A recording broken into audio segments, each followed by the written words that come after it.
Good morning students. So in this video I am going to discuss 10th question of alternating current. तो बस खुश होकर काम करेंगे, नोटबुक लेंगे बच्चे, पेन लेंगे और दोनों मिलके करेंगे। और छोटे वीडियो इसलिए बना रही हूँ कि कुछ बच्चों को ऐसा है कि छोटा बनाओ तो एक एक देख लेते हैं, कई बार किसी को एक में प्रॉब्लम तो वही देख लेते हैं। तो बस करते हैं दोनों मिलके शुरू। ओके बच्चों, then question number 10, the question is the radio होगा बेटे, radio can tune over the frequency range of portion of, है ना, इसको MW को मेगा वाट नहीं पढ़ना है, it is a medium band. पहले क्या होता था बेटे कि हमारे पास मोबाइल की जगह एंटरटेनमेंट के लिए ट्रांजिस्टर होते थे, है ना। तो ट्रांजिस्टर जब होते थे तो उनमें स्टेशंस आते थे, किसी एक स्टेशन में म्यूज़िक गाने आएंगे, कहीं हमारे न्यूज़ चैनल होंगे, न्यूज़ आती थी। तो हर एक ब्रॉडकास्टिंग के लिए, हर एक स्टेशन के लिए सिग्नल स्पेसिफाइड होता था। सिग्नल का मतलब हो गया फ्रिक्वेंसी रेंज स्पेसिफाइड होती थी कि इतनी फ्रिक्वेंसी रेंज पे ये सिग्नल आएगा, इतनी रेंज पे ये आएगा, इतनी रेंज पे ये आएगा। तो उनको हम लोग बोलते थे मीडियम बैंड और शॉर्ट बैंड। तो इस ढंग से काम होता था। जैसे जो मोबाइल भी होते, इसके पहले जो लैंडलाइन फ़ोन होते तो उनमें भी एक बैंड विड्थ होती है, पर चलो आगे मैं समझाऊंगी इस चीज़ को। अभी सिर्फ मैंने ये चीज़ बताने की है कि ब्रॉडकास्टिंग का क्या मतलब है, कि एक पर्टिकुलर रेंज की हम बात कर रहे हैं, ठीक है। तो जो फ्रिक्वेंसी की रेंज दी है वो क्या दी है बेटे हमें, गिवन इज इक्वल टू, देखो बेटे ज़रा, फ्रिक्वेंसी F1 दे दी है बेटे मुझे 800 किलो, तो 10⁻³ और मैं थोड़ा बड़ा फिगर ना हो इसलिए 8 × 10⁵ कर देती हूँ हर्ट्ज़। और दूसरी फ्रिक्वेंसी F2 दे दी है बेटे मुझे 1200, ये भी दे दिया है मुझे किलो बेटे, है ना। इसको मैंने 3 कर दिया और छोटा फिगर करने के लिए मैं 12 × 10⁵ कर दिया ताकि हमें बार बार ना लिखना पड़े। अब LC सर्किट है, हैज़ इफेक्टिव इंडक्टेंस। तो LC सर्किट का जो इफेक्टिव इंडक्टेंस है वो है बेटे हमारा 200 microfarad. What must be the range of its variable capacitor. Variable की हमारी कैपेसिटर की रेंज क्या होनी चाहिए। अब बेटा सोचते हैं बेटे, ज़रा सोचो बेटे ज़रा, जो हमारी फ्रिक्वेंसी थी बेटे F = 1/2π √LC हमने फॉर्मूला सीखा था, या आप बोल सकते हैं ओमेगा = 1/√LC। तो इस वाले क्वेश्चन में ऑसिलेशन की फ्रिक्वेंसी का फॉर्मूला याद करना है, बहुत ज़्यादा कंसेप्ट नहीं है, हाँ कैलकुलेशन ज़रूर है बेटे। अब देखते हैं बेटे ज़रा, F को स्क्वायर करो, ये कितना आ जाएगा 1/4π² और LC। अब C को यहाँ ले जाओ बेटे 1/4π² L और कितना आ जाएगा F²। एक बार जब दो फ्रिक्वेंसीज दी हैं बेटे तो जो वेरिएबल कैपेसिटर है इसके लिए उसकी कम से कम इतनी रेंज होनी चाहिए कि F1 भी दे दे और वो F2 भी दे दे। तो हम F1 और F2 निकालेंगे और C2 कितना आ जाएगा बेटे हमारा 1/4π² L F2 का स्क्वायर। ये तो हमारा कंसेप्ट डेवलप हो गया। हम इसको बेटे सॉल्व करेंगे, ठीक है। इसको हम सॉल्व करते हैं, एक साइड में गिवन लिखा करूँगी, यहाँ पर मैंने कंसेप्ट दिया और ये हम सॉल्व करते हैं। C1 देखो बेटे कितना है हमारा, C1 की जगह आ गया बेटे हमारा 1/4π²। L की वैल्यू डालो, L कितना दे दिया बेटे।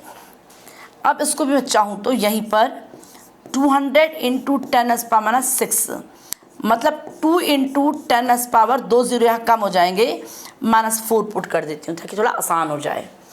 अब F हमारा कितना था L, तो L की जगह 2 × 10⁻⁻⁴। F1 कितना आया बेटे हमारा, F1 का स्क्वायर आ गया हमारा 8 ² × 10⁵ का स्क्वायर।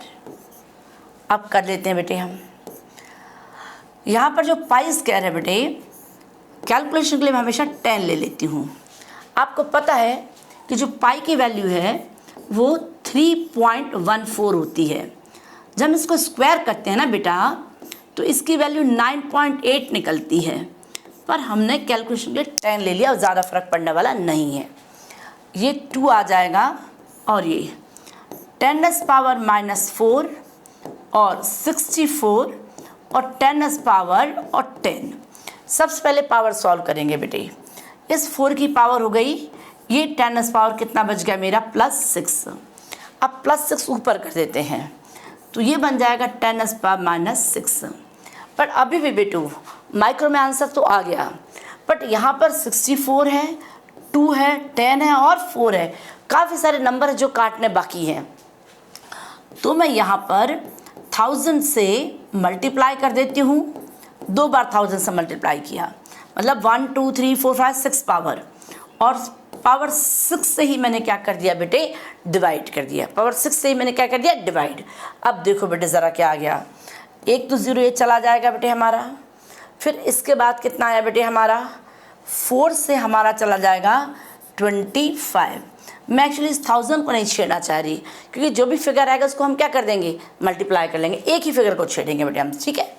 और ये कितना आ जाएगा हमारा 12.5। अब देख लेते हैं बेटे यहाँ तक 12.5, और ये 1000 और ये 6 भी ऊपर चला गया है ना बेटा, 10⁻⁻12 डिवाइड कितना हो जाएगा 64।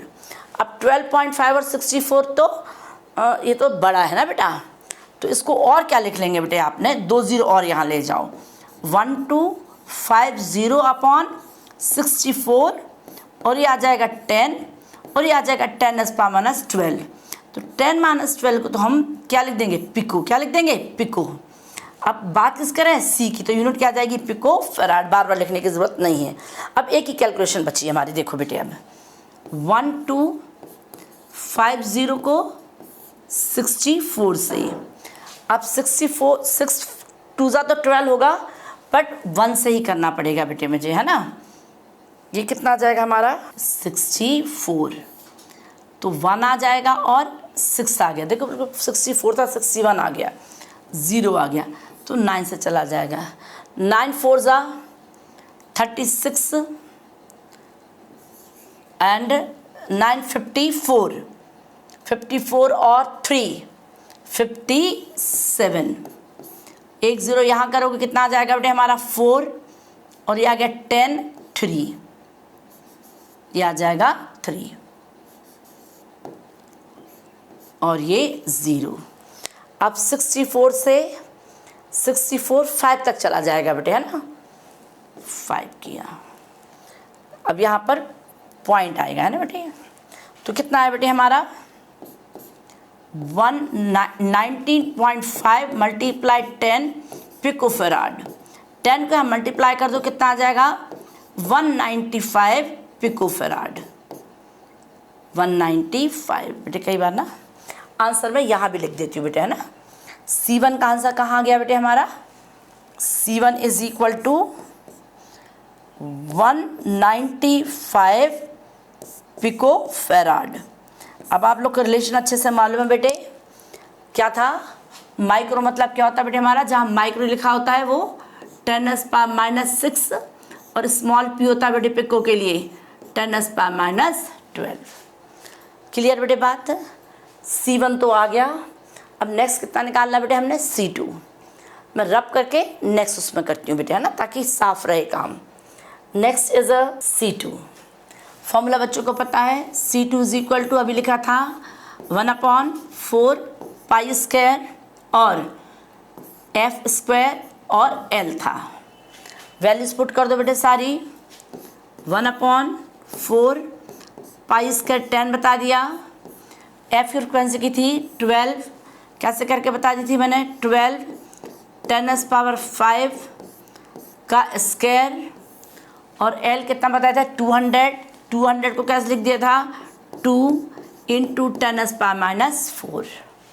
अब देखते हैं बेटे, कॉम्पिटिटिव के लिए तो हम लोग क्या कर लेते हैं, यहीं मल्टीप्लाई करके यहीं काट देते हैं ना, बोर्ड में लिख लिख पूरा कर दिया, इसको क्या कर दिया 10 कर दिया। अब -4 है, तो कितना आ जाएगा हमारा, प्लस का 6 आ जाएगा, और ऊपर मैं लिख जाऊंगी इसको, तो 10⁻⁻6। इतने सारे स्टेप तो मैं एक बार में ही कर लूँगी कॉम्पिटिशन के लिए। अब यहाँ पर देखो कितना बच गया मेरा, 4 बच गया, 10 बच गया, 12 का स्क्वायर कितना है 144, और एक 2, और यहाँ पर सिर्फ अभी 10⁻⁻6 ही हुआ है बेटे, है ना। माइक्रो तो हमारा आ गया। अब देखो क्या करना है, इतने सारे फिगर कटने हैं, तो मैं यहाँ पर 1000 और 2000 से मल्टीप्लाई किया मैंने। इसका मतलब है पावर 1 2 3 4 5 6, मतलब 6 से मल्टीप्लाई, 6 से डिवाइड। ठीक है, अब ये वाला 6 ऊपर तक क्या हो जाएगा मेरा माइनस, एक 0 यहाँ कट गया और 4 से हो जाएगा हमारा 25। नेक्स्ट इस इधर आ जाओ बेटे। अब C2 कितना हो गया बेटे हमारा 25 और ये 1000 10⁻⁻12 डिवाइडेड बाय 144 मल्टीप्लाई 2। अब मैं एक्चुअली यहाँ पर 1000 को नहीं काटना चाह रही हूँ, है ना। क्यों? क्योंकि एक ही फिगर को काटेंगे, 0 में कम काटती हूँ। क्यों 0 कम काटती हूँ? कि मल्टीप्लाई करना आसान होता है 0 से। ये कितना आ जाएगा 12.5, ये 144 है, 2 0 से मल्टीप्लाई कर दो, 12500 और 144, एक 0 कम कर लेते हैं बेटा, है ना, यहाँ एक 10 बचा लेते हैं। ठीक है, चलो ऐसे भी कर सकते हो, कोई बात नहीं, करो बेटा। 1250 किया मैंने, 144। अब देखो 1 टाइम तो नहीं जा रहा है, 9 टाइम भी नहीं जाएगा, 8 टाइम करके देखो। 8 4 ज़ा 32, हाथ में रहा 3, 8 4 ज़ा 32 और 3 35, 8 1 जा 1 और 3 11। ये कैरी ओवर किया, यहाँ कितना आ जाएगा 8, यहाँ 14 रहा, 14 से 5 कितना का 9 और ये 0।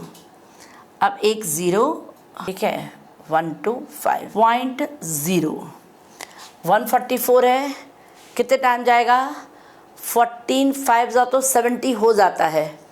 6 से करके देखो बेटा ज़रा, 6 4 ज़ा 24 और 2, 6 4 ज़ा 24, 5 और 6 और 2, 6 और 8, बोलो कितना आ जाएगा हमारा, ये कितना आ जाएगा 6, ये कितना आ जाएगा 1 और 1, तो हमारा कितना आ गया बेटे हमारा 8.6, और एक 0 कर देंगे तो एक और फिगर आ जाएगा 14, 6 से 7 तक आ जाएगा बेटे हमारा, तो 8.67 मल्टीप्लाई 10, यहाँ का एक 0 कम लिया था ना, 86.7 पिकोफेराड। इसमें कंसेप्ट बहुत कम था, कैलकुलेशन बहुत ज़्यादा थी, बस कंसेप्ट तो एक ही फॉर्मूला था बेटे हमारा, ठीक है, कैलकुलेशन बहुत ज़्यादा थी, और अप्रॉक्सीमेटली इसको लिख लोगे 87। क्लियर बच्चे, गॉट इट।